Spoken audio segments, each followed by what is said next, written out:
Mohon dukungannya untuk channel ini terus berkembang dengan cara subscribe, nyalakan tombol notifikasi. Terima kasih. Tuhan Yesus memberkati.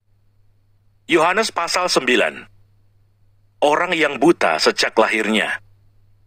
Waktu Yesus sedang lewat, ia melihat seorang yang buta sejak lahirnya. Murid-muridnya bertanya kepadanya, "Rabi, siapakah yang berbuat dosa? Orang ini sendiri atau orang tuanya, sehingga ia dilahirkan buta?"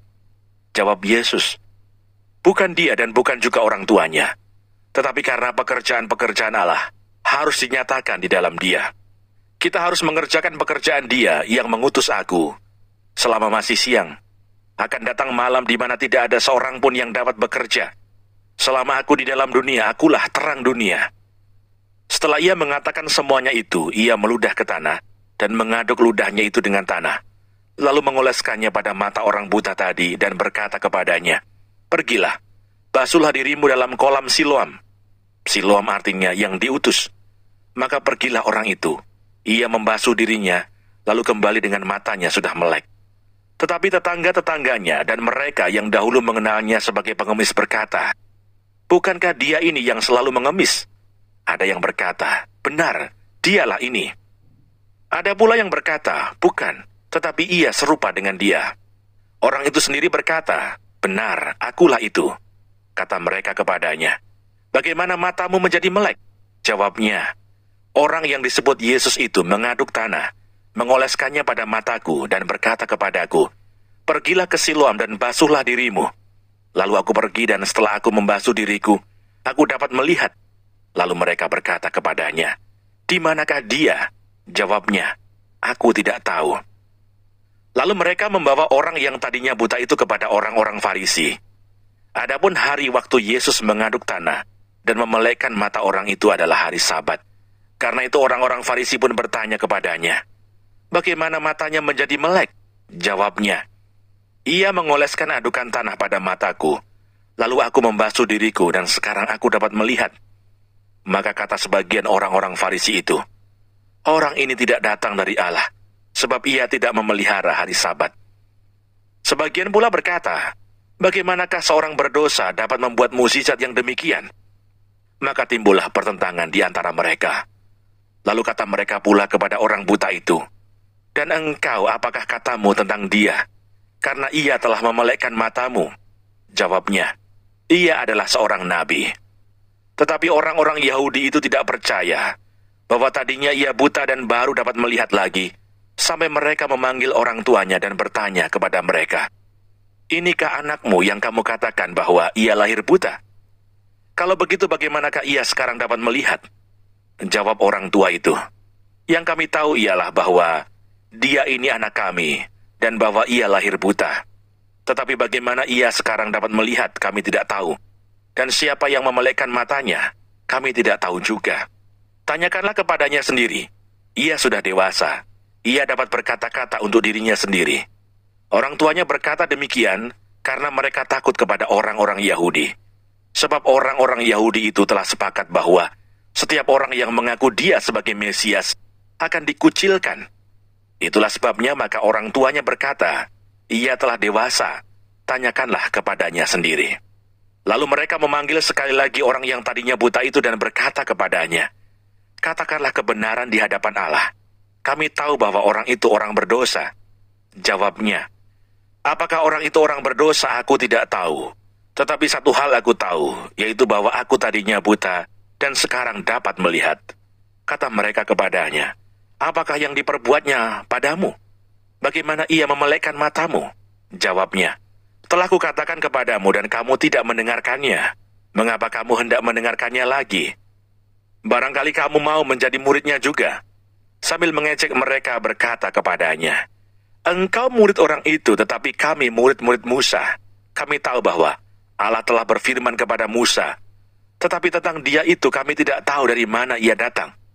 Jawab orang itu kepada mereka, "Aneh juga bahwa kamu tidak tahu dari mana ia datang, sedangkan ia telah memelekkan mataku.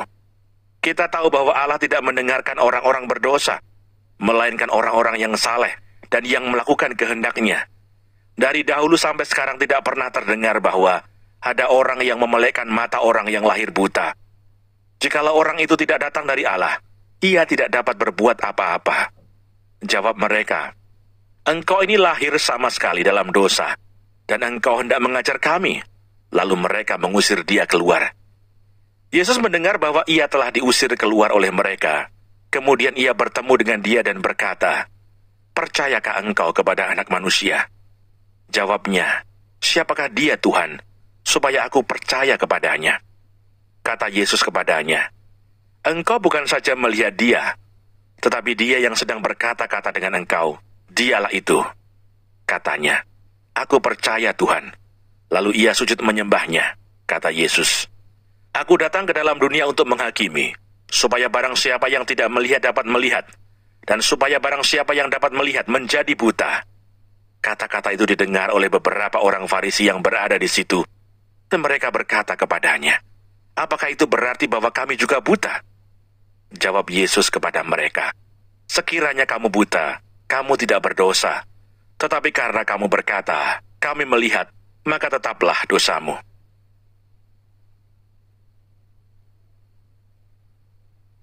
Yohanes pasal 10.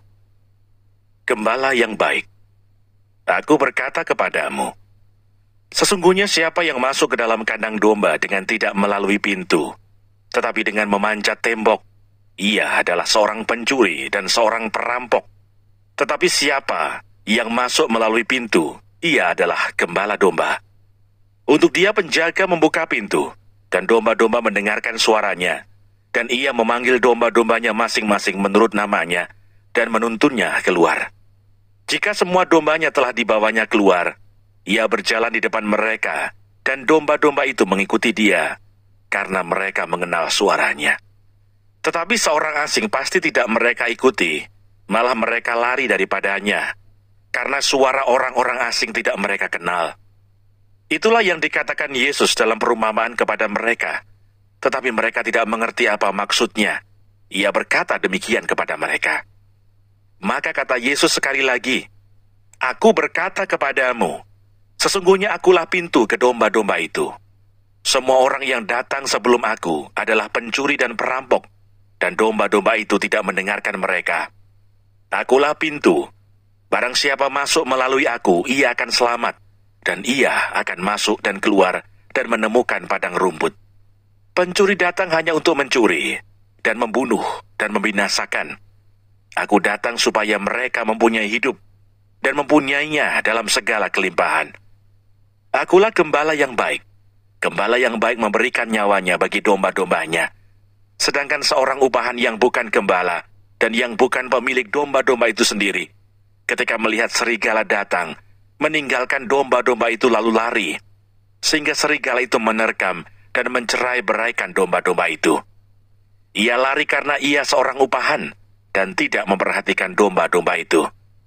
Akulah gembala yang baik, dan aku mengenal domba-dombaku, dan domba-dombaku mengenal aku, sama seperti Bapa mengenal aku, dan aku mengenal Bapa, dan aku memberikan nyawaku bagi domba-dombaku. Ada lagi padaku domba-domba lain, yang bukan dari kandang ini. Domba-domba itu harus kutuntun juga, dan mereka akan mendengarkan suaraku, dan mereka akan menjadi satu kawanan dengan satu gembala. Bapa mengasihi aku, oleh karena aku memberikan nyawaku untuk menerimanya kembali. Tidak seorang pun mengambilnya daripadaku, melainkan aku memberikannya menurut kehendakku sendiri. Aku berkuasa memberikannya dan berkuasa mengambilnya kembali. Inilah tugas yang kuterima dari Bapakku. Maka timbullah pula pertentangan di antara orang-orang Yahudi karena perkataan itu. Banyak di antara mereka berkata, "Ia kerasukan setan dan gila. Mengapa kamu mendengarkan dia?" Yang lain berkata, "Itu bukan perkataan orang yang kerasukan setan. Dapatkah setan memelekan mata orang-orang buta?" Yesus ditolak oleh orang Yahudi. Tidak lama kemudian tibalah hari raya pentahbisan Bait Allah di Yerusalem. Ketika itu musim dingin, dan Yesus berjalan-jalan di Bait Allah, di Serambi Salomo. Maka orang-orang Yahudi mengelilingi dia dan berkata kepadanya, "Berapa lama lagi engkau membiarkan kami hidup dalam kebimbangan? Jikalau engkau Mesias, katakanlah terus terang kepada kami." Yesus menjawab mereka, "Aku telah mengatakannya kepada kamu, tetapi kamu tidak percaya. Pekerjaan-pekerjaan yang kulakukan dalam nama Bapa-Ku, itulah yang memberikan kesaksian tentang Aku. Tetapi kamu tidak percaya, karena kamu tidak termasuk domba-domba-Ku. Domba-domba-Ku mendengarkan suara-Ku, dan Aku mengenal mereka, dan mereka mengikut Aku. Dan Aku memberikan hidup yang kekal kepada mereka, dan mereka pasti tidak akan binasa sampai selama-lamanya, dan seorang pun tidak akan merebut mereka dari tangan-Ku. Bapa-Ku yang memberikan mereka kepadaku lebih besar daripada siapapun, dan seorang pun tidak dapat merebut mereka dari tangan Bapa. Aku dan Bapa adalah satu. Sekali lagi orang-orang Yahudi mengambil batu untuk melempari Yesus. Kata Yesus kepada mereka, "Banyak pekerjaan baik yang berasal dari Bapa-Ku yang kuperlihatkan kepadamu. Pekerjaan manakah di antaranya yang menyebabkan kamu mau melempari Aku?" Jawab orang-orang Yahudi itu, "Bukan karena suatu pekerjaan baik, maka kami mau melempari engkau, melainkan karena engkau menghujat Allah, dan karena engkau, sekalipun hanya seorang manusia saja, menyamakan dirimu dengan Allah." Kata Yesus kepada mereka, "Tidakkah ada tertulis dalam kitab Taurat kamu, Aku telah berfirman, kamu adalah Allah? Jikalau mereka kepada siapa firman itu disampaikan disebut Allah, sedang kitab suci tidak dapat dibatalkan. Masihkah kamu berkata kepada Dia yang dikuduskan oleh Bapa dan yang telah diutusnya ke dalam dunia, engkau menghujat Allah, karena Aku telah berkata, Aku anak Allah? Jikalau Aku tidak melakukan pekerjaan-pekerjaan Bapa-Ku, janganlah percaya kepadaku. Tetapi jikalau Aku melakukannya, dan kamu tidak mau percaya kepadaku, percayalah akan pekerjaan-pekerjaan itu, supaya kamu boleh mengetahui dan mengerti bahwa Bapa di dalam Aku, dan Aku di dalam Bapa." Sekali lagi mereka mencoba menangkap Dia, tetapi Ia luput dari tangan mereka. Yesus di seberang sungai Yordan. Kemudian Yesus pergi lagi ke seberang Yordan, ke tempat Yohanes membaptis dahulu, lalu Ia tinggal di situ. Dan banyak orang datang kepadanya dan berkata, "Yohanes memang tidak membuat satu tanda pun, tetapi semua yang pernah dikatakan Yohanes tentang orang ini adalah benar, dan banyak orang di situ percaya kepadanya." Yohanes pasal 11. Lazarus dibangkitkan. Ada seorang yang sedang sakit namanya Lazarus. Ia tinggal di Betania, kampung Maria dan adiknya Marta. Maria ialah perempuan yang pernah meminyaki kaki Tuhan dengan minyak mur dan menyekanya dengan rambutnya. Dan Lazarus yang sakit itu adalah saudaranya. Kedua perempuan itu mengirim kabar kepada Yesus, "Tuhan, dia yang engkau kasihi sakit." Ketika Yesus mendengar kabar itu, Ia berkata, "Penyakit itu tidak akan membawa kematian, tetapi akan menyatakan kemuliaan Allah, sebab oleh penyakit itu anak Allah akan dimuliakan." Yesus memang mengasihi Marta dan kakaknya dan Lazarus. Namun setelah didengarnya bahwa Lazarus sakit, Ia sengaja tinggal 2 hari lagi di tempat di mana ia berada. Tetapi sesudah itu Ia berkata kepada murid-muridnya, "Mari kita kembali lagi ke Yudea." Murid-murid itu berkata kepadanya, "Rabi, baru-baru ini orang-orang Yahudi mencoba melempari engkau. Masih maukah engkau kembali ke sana?" Jawab Yesus, "Bukankah ada 12 jam dalam satu hari? Siapa yang berjalan pada siang hari, kakinya tidak terantuk, karena ia melihat terang dunia ini. Tetapi jikalau seorang berjalan pada malam hari, kakinya terantuk, karena terang tidak ada di dalam dirinya." Demikianlah perkataannya, dan sesudah itu Ia berkata kepada mereka, "Lazarus saudara kita telah tertidur, tetapi aku pergi ke sana untuk membangunkan dia dari tidurnya." Maka kata murid-murid itu kepadanya, "Tuhan, jikalau ia tertidur, ia akan sembuh." Tetapi maksud Yesus ialah tertidur dalam arti mati, sedangkan sangka mereka, Yesus berkata tentang tertidur dalam arti biasa. Karena itu Yesus berkata dengan terus terang, "Lazarus sudah mati, tetapi syukurlah aku tidak hadir pada waktu itu. Sebab demikian lebih baik bagimu, supaya kamu dapat belajar percaya. Marilah kita pergi sekarang kepadanya." Lalu Thomas, yang disebut Didimus, berkata kepada teman-temannya, yaitu murid-murid yang lain, "Marilah kita pergi juga untuk mati bersama-sama dengan dia." Maka ketika Yesus tiba, didapatinya Lazarus telah 4 hari berbaring di dalam kubur. Betania terletak dekat Yerusalem, kira-kira 2 mil jauhnya. Di situ banyak orang Yahudi telah datang kepada Marta dan Maria untuk menghibur mereka berhubung dengan kematian saudaranya. Ketika Marta mendengar bahwa Yesus datang, ia pergi mendapatkannya, tetapi Maria tinggal di rumah. Maka kata Marta kepada Yesus, "Tuhan, sekiranya Engkau ada di sini, saudaraku pasti tidak mati. Tetapi sekarang pun aku tahu bahwa Allah akan memberikan kepadamu segala sesuatu yang engkau minta kepadanya." Kata Yesus kepada Marta, "Saudaramu akan bangkit." Kata Marta kepadanya, "Aku tahu bahwa ia akan bangkit pada waktu orang-orang bangkit pada akhir zaman." Jawab Yesus, "Akulah kebangkitan dan hidup. Barang siapa percaya kepadaku, ia akan hidup walaupun ia sudah mati. Dan setiap orang yang hidup dan yang percaya kepadaku tidak akan mati selama-lamanya. Percayakah engkau akan hal ini?" Jawab Marta, "Ya Tuhan, aku percaya bahwa Engkaulah Mesias Anak Allah, Dia yang akan datang ke dalam dunia." Dan sesudah berkata demikian, ia pergi memanggil saudaranya Maria dan berbisik kepadanya, "Guru ada di sana dan ia memanggil engkau." Mendengar itu Maria segera bangkit, lalu pergi mendapatkan Yesus. Tetapi waktu itu Yesus belum sampai ke dalam kampung itu. Ia masih berada di tempat Marta menjumpai dia. Ketika orang-orang Yahudi yang bersama-sama dengan Maria di rumah itu untuk menghiburnya, melihat bahwa Maria segera bangkit dan pergi keluar, mereka mengikutinya karena mereka menyangka bahwa ia pergi ke kubur untuk meratap di situ. Setibanya Maria di tempat Yesus berada dan melihat dia, tersungkurlah ia di depan kakinya dan berkata kepadanya, "Tuhan, sekiranya engkau ada di sini, saudaraku pasti tidak mati." Ketika Yesus melihat Maria menangis dan juga orang-orang Yahudi yang datang bersama-sama dia, maka masih gula hatinya. Ia sangat terharu dan berkata, "Di manakah dia kamu baringkan?" Jawab mereka, "Tuhan, marilah dan lihatlah."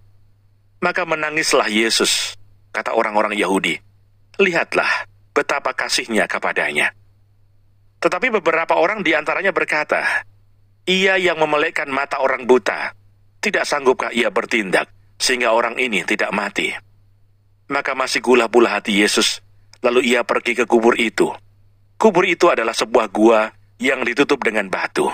Kata Yesus, "Angkat batu itu." Marta, saudara orang yang meninggal itu berkata kepadanya, "Tuhan, ia sudah berbau, sebab sudah 4 hari ia mati." Jawab Yesus, "Bukankah sudah kukatakan kepadamu, jikalau engkau percaya, engkau akan melihat kemuliaan Allah?" Maka mereka mengangkat batu itu. Lalu Yesus menengadah ke atas dan berkata, "Bapa, aku mengucap syukur kepadamu, karena engkau telah mendengarkan aku. Aku tahu bahwa engkau selalu mendengarkan aku. Tetapi oleh karena orang banyak yang berdiri di sini mengelilingi aku mengatakannya, supaya mereka percaya bahwa engkaulah yang telah mengutus aku." Dan sesudah berkata demikian, berserulah ia dengan suara keras, "Lazarus, marilah keluar." Orang yang telah mati itu datang keluar. Kaki dan tangannya masih terikat dengan kain kapan, dan mukanya tertutup dengan kain peluh. Kata Yesus kepada mereka, "Bukalah kain-kain itu, dan biarkan ia pergi." Persepakatan untuk membunuh Yesus. Banyak di antara orang-orang Yahudi yang datang melawat Maria dan yang menyaksikan sendiri apa yang telah dibuat Yesus percaya kepadanya. Tetapi ada yang pergi kepada orang-orang Farisi dan menceritakan kepada mereka apa yang telah dibuat Yesus itu.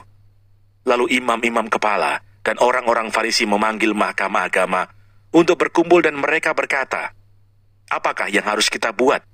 Sebab orang itu membuat banyak mukjizat. Apabila kita biarkan dia, maka semua orang akan percaya kepadanya, dan orang-orang Roma akan datang dan akan merampas tempat suci kita serta bangsa kita." Tetapi seorang di antara mereka, yaitu Kayafas, imam besar pada tahun itu, berkata kepada mereka, "Kamu tidak tahu apa-apa dan kamu tidak insaf, bahwa lebih berguna bagimu jika satu orang mati untuk bangsa kita daripada seluruh bangsa kita ini binasa." Hal itu dikatakannya bukan dari dirinya sendiri, tetapi sebagai imam besar pada tahun itu ia bernubuat bahwa Yesus akan mati untuk bangsa itu.